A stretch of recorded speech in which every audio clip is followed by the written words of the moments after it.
And joining us now, two doctors working at that field hospital. Pediatric surgeon Dr. Michael Siegel, who was born and raised in Kyiv before emigrating to Israel, and trauma surgeon Dr. Adam Lee Goldstein, who was originally from Washington, D.C. So, Dr. Siegel, among the patients you've come across, a 10-year-old girl who survived a heart condition, daily bombings, and sheltering in a basement. What condition was she in when she got to your field hospital, and how is she doing? Well, she's doing fine. She was dehydrated when she came, but basically her main problem was that she had to travel for 3 days around in the car, and they had no place to stop. And the poor girl, she was very stressed, and they were totally deprived when they arrived. We treated them well, and we organized a transfer abroad. I just can't imagine just the emotional pain, to say nothing of the physical stress for these sick children. Dr. Goldstein, what are your expectations in terms of treating trauma cases there? What have you seen so far? Look, it's our goal here is to help the population, the refugee population, the local population, to take stress off the local hospital.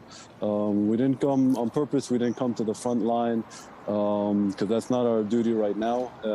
As a general surgeon, a trauma surgeon, I'm prepared to do anything. If it's even if it's helping relieve suffering from a little abscess that I can, drain bedside, to helping the local surgeons with major operations. It's a little bit of an unpredictable environment.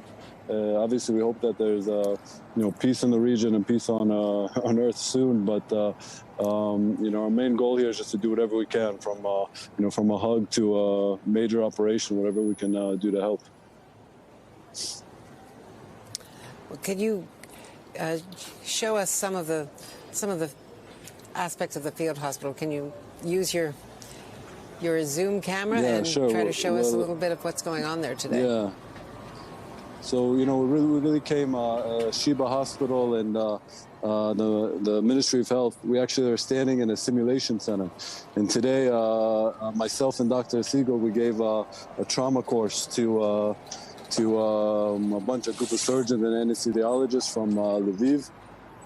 And we step outside, and we're housing in a beautiful school, which the staff of the school has been remarkable, helping us. We're sleeping there, they're feeding us. And this is the whole setup of the hospital. We have an emergency room, a women's center for gynecologists. 2 gynecologists are there. We have a pediatrics center and pediatric emergency room. And we have, as I mentioned before, we have a radiology tent, simulation center. So it's really a remarkable setup.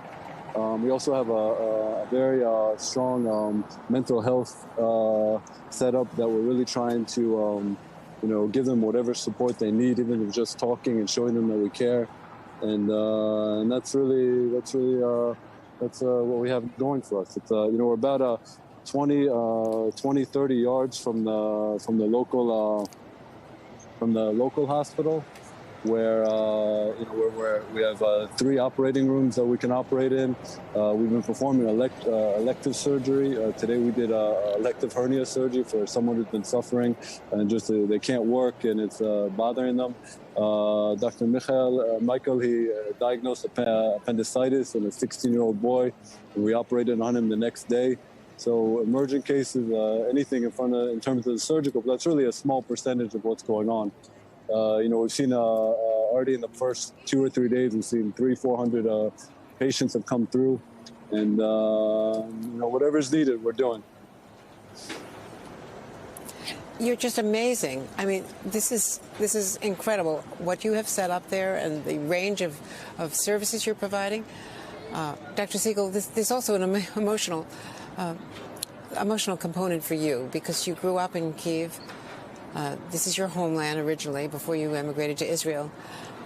What is it like to see your country, your birth country, being attacked this way? Well, of course, it's very hard. As you said, I grew up here. A lot of friends, people I've studied with. I have family. My cousin had to evacuate under bombings with her 2 little girls, and her husband couldn't go out, and now he's traveling between Lviv and Kyiv. But immediately when I heard about this humanitarian mission, I said I want to go in and I want to volunteer because of how much it means to me, because I want to come and help to the country which I grew up in and I got my education in. And I have to say, besides Michael's clinical skills, he's been remarkable. He's a key part of this because there's a whole connection between us and the locals. He's priceless here. Well, having him as a resource is just extraordinary. And there's such a long connection between Ukraine and Israel, of course. It goes back, of course, to the Holocaust. Thank you both so much. Thanks for what you're doing, and thanks for sharing it with us. And best of luck.